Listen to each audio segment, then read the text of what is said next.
Hello, today I'm going to talk to you about The Star's My Destination by Alfred. This was published in 1956 and I have it as a science fiction masterworks copy. I'm not sure any others are being published at the moment. So this book takes place in the future, a future where we have colonized the entire solar system and there is a battle between the inner planets and the outer planets, and there is also this technology called jaunting, which is explained in the prologue.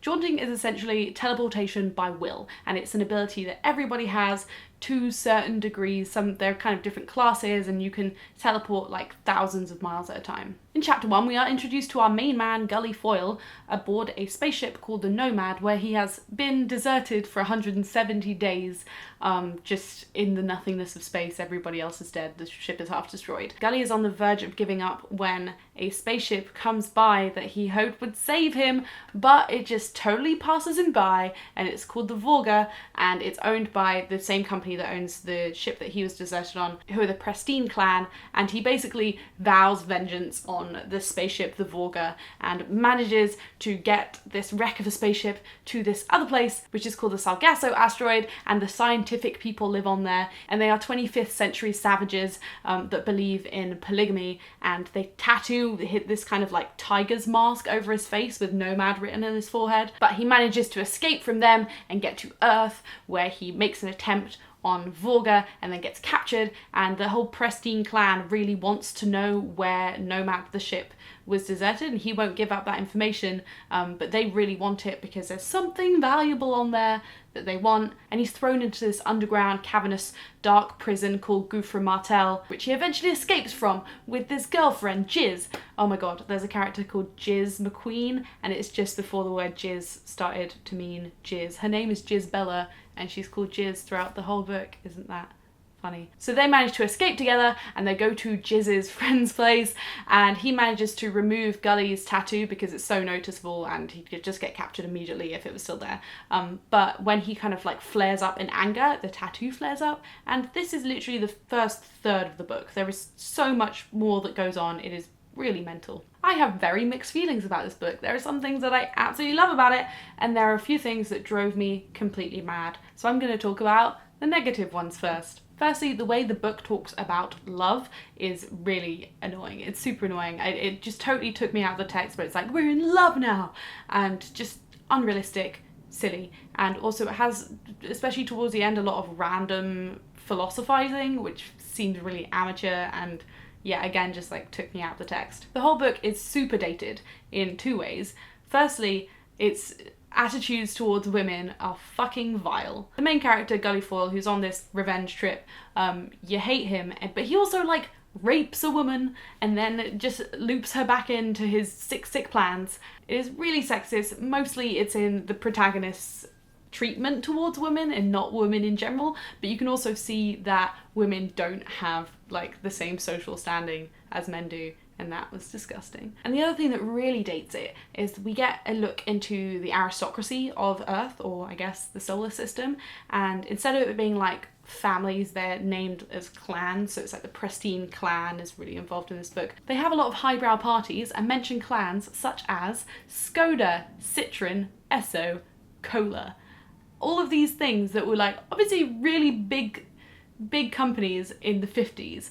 It's like nothing has changed. I don't know exactly when this book is set, but I'm guessing it's like 2800, 2900, like it's really far in the future. And for some reason, these like corporations that were giant in the 50s still are then, and that has changed in the last 60 years. And it just seemed really arrogant, to be honest. I wonder that if this book was written now and they had like Google and Facebook and Twitter, whether in 60 years I would be saying the same thing. Maybe whatever time you're in, you think that the most important companies then are going to be there forever, but yeah, it's just really jarring. Now onto the things I loved about it, and one was just the pure fantasy escapism. It was just like surreal cyberpunk, just loads of weird situations, and it's just great. It was like a lot of adventure happened in that amount of pages. There are loads of other random like science fiction abilities, like there are these things called telepaths which can, you know, read minds and send their mind signals, but we have a character in the books that's just a telesend, so she can only send her thoughts. There's a man that is really radioactive and just like actually radiates, so he can only be around people like half an hour of the day. There is a woman who is blind to visible light but can see infrared waves and radio waves. Just some super creative stuff that was really fun to read. This book also contains the first popular account of synesthesia, and the way it's shown in the text is really fun.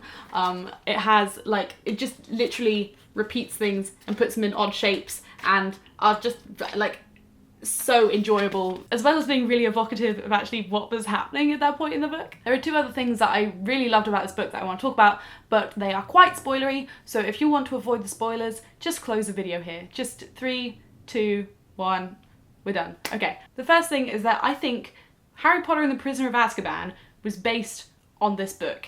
And I will tell you why. There are two reasons. One, Prisoner of Azkaban is the first mention of apparition. And you know how in the 6th book, they get lessons on apparition and it's like the 3Ds, destination, deliberation, and determination. They have the same thing in this book apart from it's LES. Literally they have a teacher, someone that like teaches you to be better at jaunting, and they say, "Bravo, Mr. Harris, well done. LES, gentlemen, never forget. Location, elevation, situation. That's the only way to remember your jaunt coordinates."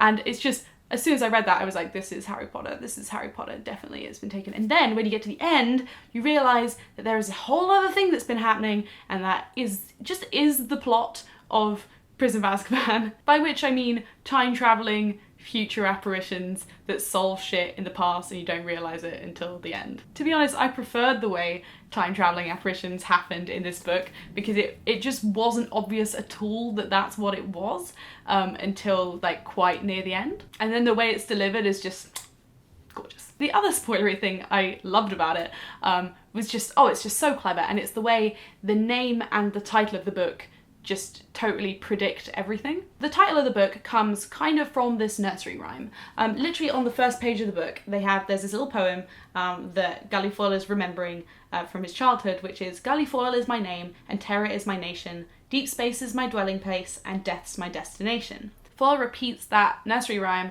at the very near the end of the book, changing the last line to "the star's my destination," which is very prophetic of kind of what happens in the final climax. And the other example is this whole nominative determinism thing. So in the prologue, we get this man called Jaunt, and jaunting is named after him. And then there is this line, which is toward the end of the book, by a guy saying, "The outer satellites don't have this thing that you can use to destroy them. Would you use it on them anyway? Will you turn my name into common anathema like lynch and boycott?" So he's saying that there were people called lynch and people called boycott that did those things, and then that word was named after them. And the main character is called Gully Foyle. Granted, it's spelled Foyle.